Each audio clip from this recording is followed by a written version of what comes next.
Viva Voz, com Vera Magalhães.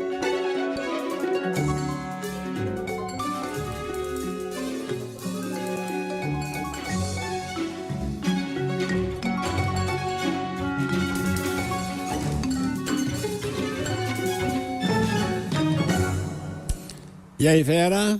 Oi, Sardenberg, boa tarde para você, para Cássia, para quem nos ouve e nos assiste. Boa tarde, Vera. Bom, Vera, sempre se pensou, ou muita gente pensou, que essa eleição seria uma eleição polarizada Lula-Bolsonaro, e especialmente nas grandes capitais. Estamos aqui falando de São Paulo, por exemplo, né? Mas parece que não está indo bem assim, né, Vera? Os padrinhos estão com dificuldade de transferir votos.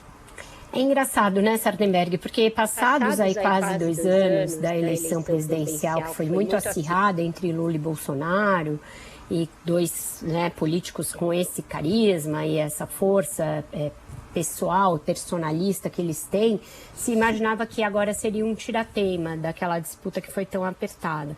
E realmente a polarização ela segue no Brasil. A gente tem visto aí todos os debates entre esquerda e direita, temas concernentes ali a se você é de esquerda ou de direita, a questão toda dessa discussão para a anistia dos condenados do 8 de janeiro, Bolsonaro levando gente às ruas, mas nas disputas municipais, embora em muitas das cidades essa distinção entre esquerda e direita esteja presente, não parece que o eleitor de Lula ou de Bolsonaro está olhando para quem esses padrinhos estão indicando e decidindo automaticamente o seu voto. Isso ainda pode acontecer daqui até a eleição, a gente tem quase um mês até as urnas? Pode se acentuar, pode acabar sendo um fator decisivo, mas o que as pesquisas mostram até esse presente momento é que outros fatores parecem estar determinando a escolha de voto. Desde aquela lógica que a gente sabe que existe, de que uma eleição municipal é também pautada muito pelos problemas das cidades, até o fato de que a pessoa se vê como alguém de direita ou de esquerda, mas não necessariamente aguarda o aval do Lula e do Bolsonaro para escolher o seu candidato, esse peso tem sido muito mais diluído. Peguemos, por exemplo, a situação do Guilherme Boulos, né? Ele apostou todas as fichas na associação com o Lula. A propaganda dele da TV, a primeira cena que aparece é o Lula batendo na porta dele junto com a Janja para tomar um café da manhã na casa dele.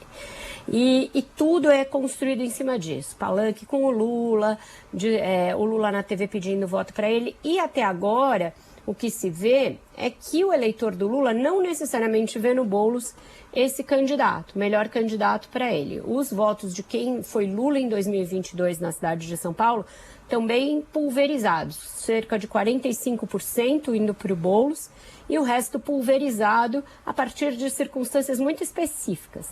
E aí a gente vê uma dificuldade da esquerda em São Paulo e no país, eu diria, de falar com alguns públicos. Porque entre os jovens, que o Boulos começou muito bem, ele foi muito bem na eleição de 2022, ele tinha ali um atributo de falar bem nas redes sociais e tal, esse apoio nele entre os jovens está, no momento, minguando. As pesquisas mostram uma queda acentuada do voto do Boulos nesse público. E aí o que entra? Entra o Pablo Marçal muito fortemente, né, nesse eleitorado de 16 a 24 anos, graças às redes sociais, graças àquela coisa meio dos memes que ele tem, etc. Outro público em que o PT, a esquerda, não entra é o público evangélico, e isso já é uma coisa tradicional desde o Lula e segue com o Boulos. E, por fim, aquele voto da periferia, que é um voto associado ao petismo, associado ao lulismo, né, tinha a história do cinturão vermelho na periferia de São Paulo. Esse voto também não está com o Boulos, ele está diluído entre outros candidatos, muito fortemente com o prefeito Ricardo Nunes, seguindo aquela lógica das entregas, mas também ali aparecendo um pouco com o Marçal, tinha mais voto com o Datena está caindo, mas o Boulos não está conseguindo performar bem nesses públicos do Lula. E aí a gente chega no Bolsonaro. Bolsonaro apostou muito as fichas dele nessa eleição. Achava que ia ser um recall dele e que ele ia ficar muito forte e que isso, a eleição iria carrear um movimento para que ele se tornasse elegível, para que ele também fosse anistiado além dos condenados do 8 de janeiro. E o que a gente vê não é exatamente isso. O candidato principal dele, aquele que é mais colado à imagem dele, é o Alexandre Ramagem, no Rio de Janeiro, e ele não consegue decolar.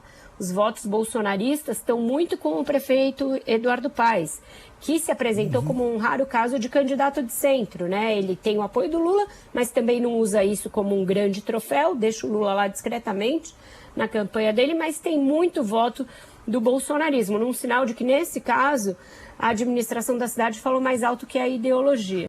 Então, eu acho que é uma coisa que vai ter de ser reavaliada, esse peso dos padrinhos, se a coisa prosseguir assim daqui até o dia 6 de outubro, que é quando acontece a eleição. 6, 7 de outubro, que é quando acontece. 6 mesmo, quando acontece a eleição.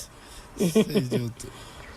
Vera Magalhães. Obrigado, Vera. Até logo mais no ponto final, às 18 horas, e até amanhã aqui no CBN Brasil. Obrigado, Vera. Até mais, gente. Ótimo, mais tarde, ótimo jornal Vera. para vocês. Obrigado e até mais.